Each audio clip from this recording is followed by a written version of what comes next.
kuko ivugabutumwa rikorwa n'amahera.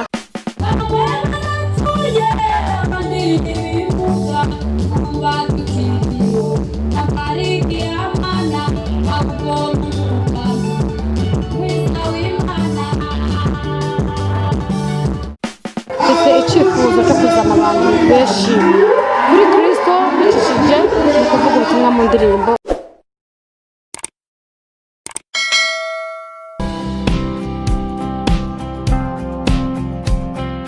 Ndabaramukije abakunzi ba Miro TV 247 tukubera ikirore kugira nawe bere ikirore abandi. Tukwibutse ko turi ahantu bita mu Cibitoki aho hari umuririmbyi adasanzwe yashyize album yiwe ahabona.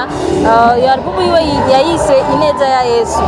Kongera tumuramutse tukumbara tugira ibijanye kumva yateguye iyi concert yiwe. Turakuramukije. Ndabaramukije nanje mu izina rya Yesu Kristo. Kubatazi umupfasoni turi kumwe hano kwizina ryawe bakwitana ni Ndayisenga Langwitse batazira mama niyera. Twaje aho wateguye iyi concert yawe ubwawe wiyumva gute? Ndanezerewe cyane, namwe mwabibonye ko Yesu yabigize neza cyane. Nukuba hari habyutse hari igicu cy'imvura hama tugasenga Imana ikabikora, abantu bakaza kugira ngo bumvirize ubutumwa bwiza bw'Umwami Yesu bwo kubohoka. Byukuri ndabona ko Yesu kabisa yankoreye akandi kantu, yabigize neza cyane.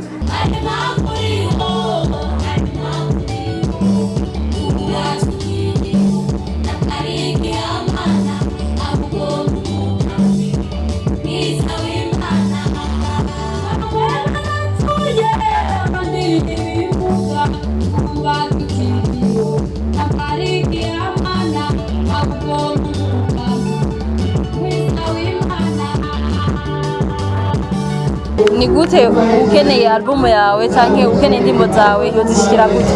Murakoze cyane. Hama turiko turabitegura neza, twaramaze kuguruza YouTube, wandika Ndayisenga Langwitse Ineza ya Yesu, hama bizogenda neza.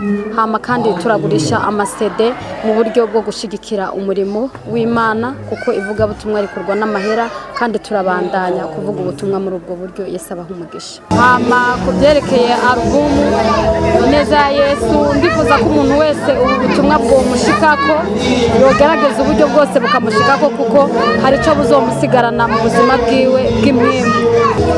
Icyo nobwira abantu bose, icyo nobabwira nuko umuntu uko ari kose, uko ameze kose, yoba ananijwe n'ibicumuro, ananijwe n'ingeso kanaka zanse ko azivamo, amenye ko Yesu ari umukiza ashobora kumutabara, kandi ibyase guhinduka Yesu arabihindura.